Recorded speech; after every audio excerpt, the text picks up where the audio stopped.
Sir ಈ ಕಡೆ ಬರ್ಬೇಕಂತೆ, ಈ ಕಡೆ ಅಲ್ಲಿಂದ ಫೋಟೋ ತಗೊಳ್ತಾ ಇದ್ದಾರೆ.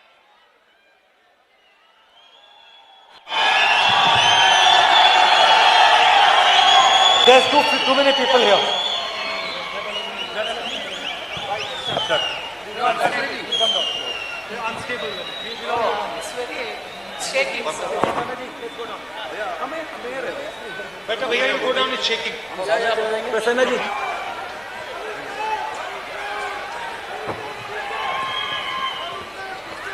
ಮಾನ್ಯ ಬಂಧುಗಳೇ, ನಿಮ್ಮೆಲ್ಲರ ನೆಚ್ಚಿನ ನಾಯಕರು, ಭಾರತ ದೇಶದ ಭವಿಷ್ಯದ ಪ್ರಧಾನಮಂತ್ರಿಗಳು ಇವತ್ತೊಂದು ದಿವಸ ಪುಲಕೇಶಿ ನಗರಕ್ಕೆ ಆಗಮಿಸಿದ್ದಾರೆ. ಸಾಹೇಬ್ರೆ, ನಾನು ಇವತ್ತೊಂದು ದಿವಸ ಸನ್ಮಾನ್ಯ ರಾಹುಲ್ ಗಾಂಧೀಜಿ ಅವರನ್ನ ಈ ವೇದಿಕೆಗೆ ತುಂಬು ಹೃದಯದಿಂದ ನಾನು ಸ್ವಾಗತ ಮಾಡ್ತಾ ಇದ್ದೇನೆ. Welcome sir. ರಾಹುಲ್ ಗಾಂಧೀಜಿ ಅವರನ್ನ ನಾನು ತುಂಬು ಹೃದಯದಿಂದ ವೆಲ್ಕಮ್ ಮಾಡ್ತಾ ಇದ್ದೇನೆ. ಮತ್ತೆ ಬಂಧುಗಳೇ, ನಮ್ಮ ಎಐಸಿಸಿ ಪ್ರಧಾನ ಕಾರ್ಯದರ್ಶಿಗಳು, ಎಐಸಿಸಿ ಜನರಲ್ ಸೆಕ್ರೆಟರಿ ಮತ್ತು ಕರ್ನಾಟಕ ರಾಜ್ಯದ ಉಸ್ತುವಾರಿಗಳಾದಂತಹ ಸನ್ಮಾನ್ಯ ವೇಣುಗೋಪಾಲ್ ಸಾಹೇಬರು ಇವತ್ತೊಂದು ದಿವಸ ಈ ವೇದಿಕೆಗೆ ಬಂದಿದ್ದಾರೆ. ವೇಣುಗೋಪಾಲ್ ಸಾಹೇಬರಿಗೆ ನಾನು ತುಂಬು ಹೃದಯದ ಸ್ವಾಗತವನ್ನ ಮಾಡ್ತೇನೆ ಸಾಹೇಬ್ರೆ. ಅದೇ ರೀತಿಯಾಗಿ ಇವತ್ತೊಂದು ದಿವಸ ನಮ್ಮ ಎಸಿ ಶ್ರೀನಿವಾಸ್ ಅವರು, ಬಂಧುಗಳೇ, ಈ ಭಾಗದ ಶಾಸಕ ಅಭ್ಯರ್ಥಿ, ಎಂಎಲ್ಎ ಅಭ್ಯರ್ಥಿ ಎಸಿ ಶ್ರೀನಿವಾಸ್ ಅವರಿಗೆ ನಾನು ಸ್ವಾಗತ ಮಾಡ್ತೇನೆ.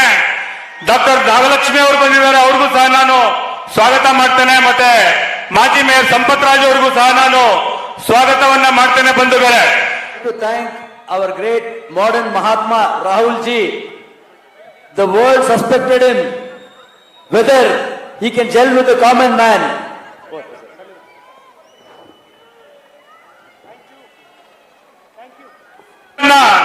ಉದ್ದೇಶಿಸಿ ಸನ್ಮಾನ್ಯ ರಾಹುಲ್ ಗಾಂಧೀಜಿ ಅವರು ಭವಿಷ್ಯದ ಪ್ರಧಾನಮಂತ್ರಿಗಳು ಮಾತಾಡಬೇಕು ಅಂತೇಳಿ, ತಮ್ಮನ್ನು ಉದ್ದೇಶಿಸಿ ಮಾತಾಡಬೇಕು ಅಂತೇಳಿ ಮನವಿ ಮಾಡ್ತೇನೆ. Sir please. K C Venugopal ji, Prasanna Kumar ji, A C Srinivas ji, stage पे कांग्रेस पार्टी के सीनियर नेता, भाइयों और बहनों, प्रेस के हमारे मित्रों, आप सबका यहां बहुत बहुत स्वागत। कुछ महीने पहले भारत जोड़ो यात्रा में हम कर्नाटक में 550 किलोमीटर चले। आप सबके साथ चले, युवाओं के साथ, माताओं बहनों के साथ, बुजुर्गों के साथ भारत को हम जोड़ने निकले। जो बीजेपी ने नफरत, हिंसा फैलाई है, उसके खिलाफ हम सब चले, लाखों लोग चले। और आपको उनकी जो हिंसा की राजनीति है उसका नतीजा मणिपुर में आज दिखाई दे रहा है। मणिपुर जल रहा है, मगर प्रधानमंत्री और होम मिनिस्टर कर्नाटक में दौरा कर रहे हैं। जहां भी बीजेपी जाती है वो लोगों को बांटने का काम करती है, नफरत फैलाने का काम करती है, हिंसा फैलाती है। उनका काम नफरत फैलाने का है, हमारा काम लोगों को जोड़ने का है। जितनी नफरत उनके दिल में है उससे 10 गुना मोहब्बत हमारे दिल में है। और आप सब जानते हो, नफरत से नहीं हराया जा सकता, नफरत को मोहब्बत से ही मिटाया जा सकता है। जैसे मैंने कहा था, हम नफरत के बाजार में मोहब्बत की दुकान खोलते हैं। यात्रा में आपने हमसे 2-3 चीजें कही थी। सबसे पहले आपने कहा कि कर्नाटक में 40% कमीशन बीजेपी के लोग सब चीज में लेते हैं। युवाओं ने कहा कि कर्नाटक में हमें रोजगार नहीं मिल सकता। और सब लोगों ने कहा कि महंगाई से कर्नाटक पिस रहा है। कॉन्ट्रैक्टर एसोसिएशन ने प्रधानमंत्री को चिट्ठी लिखी और कहा कि कर्नाटक में 40% भ्रष्टाचार चल रहा है। तक प्रधानमंत्री ने चिट्ठी का जवाब नहीं दिया। एक के बाद एक स्कैम होते हैं। Police inspector scam, assistant professor scam, assistant engineer scam, cooperative bank scam, Mysore sandal scam. BJP के एमएलए कहते हैं कि सीएम की गद्दी 2500 करोड़ में खरीदी जा सकती है। एमएलए का बेटा 8 करोड़ रुपए कैश लिए पकड़ा जाता है। इंजन सरकार ने 1.5 लाख करोड़ रुपए 4 साल में चोरी किए हैं। भाइयों और बहनों, जो सरकार चोरी करने से बनती है वो चोरी ही तो करेगी और क्या कर सकती है। सिर्फ चोरी आती है। यात्रा में महिलाओं ने हमें कहा कि 400 रुपए का सिलेंडर होता था 1100 का हो गया, डीजल 56 रुपए का होता था 90 रुपए का हो गया, पेट्रोल 70 रुपए का होता था 102 रुपए का हो गया, पकाने का तेल महंगा हो गया, 60 रुपए का होता था 200 रुपए का हो गया। छोटे व्यापारियों ने कहा कि जीएसटी और नोटबंदी ने हमें खत्म कर दिया। हिंदुस्तान और कर्नाटक की बीजेपी सरकार ने 1.5 करोड़ लोगों को रोजगार से हटा दिया और 40 करोड़ लोगों को फिर से गरीबी में डाल दिया। हमने निकाला और उन्होंने फिर से डाल दिया। 90 लाख छोटे बिजनेसेस बंद हो गए। आज ये हालत है कि हिंदुस्तान का पूरा धन 10-15 लोगों के हाथ में है। आपने देखा होगा, हम यहां आए और शुरुआत में मैंने अपने नेताओं के नाम लिए, इनका आदर किया।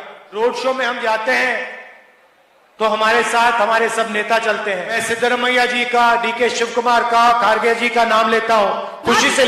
कोई शर्माने की जरूरत नहीं होती, दिल खोल के हम अपने नेताओं के नाम ले सकते। आप प्रधानमंत्री का रोड शो देखो, उनके साथ उनका बीजेपी का कोई नेता नहीं दिखाई देगा। उनके भाषण सुनो, येद्दुरप्पा जी का नाम, बोम्मई जी का नाम कभी नहीं सुनाई देगा। पता नहीं क्यों शर्माते हैं, नाम बोलने से क्यों डरते हैं, पता नहीं भ्रष्टाचार के कारण नाम नहीं लेते हैं या कोई और कारण है। और मोदी जी, डबल इंजन सरकार तो आपने कहा था कि कर्नाटक की सरकार और दिल्ली की सरकार एक साथ काम करेंगे। तो मोदी जी ये बता दीजिए, 40% कमीशन आप लोगों ने लिया है, कौन से इंजन को कितना गया? और यहां थोड़े अपने भाषण में जनता को समझाइए कि पिछले 4 सालों में आपने भ्रष्टाचार के खिलाफ क्या एक्शन लिया, कितने लोगों को बंद किया। आप बताइए, कितने कर्नाटका के युवाओं को आपने रोजगार दिलवाया। आप बताइए, आपने महंगाई कैसे और किसके लिए कम की। आप समझाइए, जब कर्नाटक को टैक्स का पैसा कम मिला तो आपने कर्नाटक के लिए क्या किया। जब कर्नाटक में बाढ़ आई तो आपने क्या किया। और अब आप आते हो, कर्नाटक के चुनाव में आते हो और आतंकवाद की बात करते हो। कांग्रेस पार्टी ने 2 प्रधानमंत्री और 1 चीफ मिनिस्टर और हजारों कार्यकर्ता आतंकवाद से खोए। मेरे परिवार के 2 सदस्य शहीद हुए हैं। मोदी जी, हमें आतंकवाद के बारे में बताओगे? कांग्रेस पार्टी को आप बहाने मत बनाओ। जैसे कभी स्कूल में छोटा बच्चा होमवर्क नहीं करता है तो भाई टीचर पूछते, भैया होमवर्क क्यों नहीं किया, तो भाई बहाने बताता है। बहाने के बाद बहाने, बहाने के बाद बहाने, बहाने के बाद बहाने। कर्नाटक की जनता को आप ये बताइए, आपने पिछले 4 साल यहां किया क्या? अगर वो नहीं बता पा रहे हो तो ये तो बता दो, आने वाले 5 साल में क्या करोगे? बहाने बंद करो और अपने जो नेता हैं उनके नाम 2-3 बार तो ले लो। आपको शोभा नहीं देता, आते हो सिर्फ अपनी बात करते हो और किसी की बात ही नहीं करते। दीजिए, ये चुनाव नरेंद्र मोदी के बारे में नहीं है, ये चुनाव कर्नाटक की जनता, कर्नाटक के युवा, कर्नाटक के किसान, कर्नाटक के मजदूरों के बारे में है। युवाओं की बात करो, युवाओं को बताओ कैसे रोजगार दोगे और पिछले 10 साल आपने क्यों नहीं दिया। देखिए, अब हम करते हैं। अगले 5 साल में यहां कांग्रेस पार्टी क्या कर रही है। बीजेपी के लोग, आप देखो कैसे किया जाता है। हम झूठे वायदे नहीं करते। 15 लाख रुपए वाला वायदा, 2 करोड़ युवाओं को रोजगार वाला वायदा, वो नहीं करते हम। सबसे पहले हमने कर्नाटक की जनता से बात की। सारे के सारे नेता चले, सिद्धरमैया जी, खारगे जी, डीके शिव कुमार जी, सारे चले, एक साथ चले और हजारों लोगों से हमने बात की। माताओं से, बहनों से, बुजुर्गों से, युवाओं से, सबसे बात की। और हमने आपसे पूछा हमें क्या करना चाहिए। और जो आपने कहा आज मैं आपको कहने जा रहा हूं। यह कांग्रेस पार्टी की सोच नहीं है, यह कर्नाटक की जनता की सोच है। हम सिर्फ आपकी आवाज सुनकर अपना काम करते हैं। आपको अपनी मन की बात बताते हैं, हम आपकी मन की बात सुनते हैं। तो कर्नाटक की महिलाओं ने हमें कहा कि महंगाई से हम बहुत तंग आ गए हैं। सिलेंडर 1100 रुपए का हो गया, सब कुछ महंगा हो गया। हमने पूछा कैसे। उन्होंने कहा हमारे बैंक अकाउंट में सीधा पैसा डालिए। तो हम गृह लक्ष्मी स्कीम लाए, 2000 रुपए हर महीने हर महिला के बैंक अकाउंट में। और महिलाओं के लिए दूसरा कदम सखी स्कीम। सखी का मतलब चुनाव के पहले दिन, सरकार के बनने के बाद पहले दिन कर्नाटक में महिलाओं को बस में जाने के लिए एक पैसा नहीं देना पड़ेगा। कर्नाटक में जहां भी जाना चाहती हैं आप जा सकती हैं, आपको एक पैसा नहीं देना पड़ेगा। तो दो ये पहले हमारे काम महिलाओं के लिए। महिलाओं की बात की तो युवा कहेंगे आपने महिलाओं का कर दिया, हमारा क्या होगा? भाइयों और बहनों, 2.5 लाख सरकारी रोजगार खाली पड़े। ये 2.5 लाख सरकारी जॉब्स हम भर देंगे, आपके हवाले कर देंगे। 10 लाख युवाओं को 5 साल में हम रोजगार देंगे। अब आप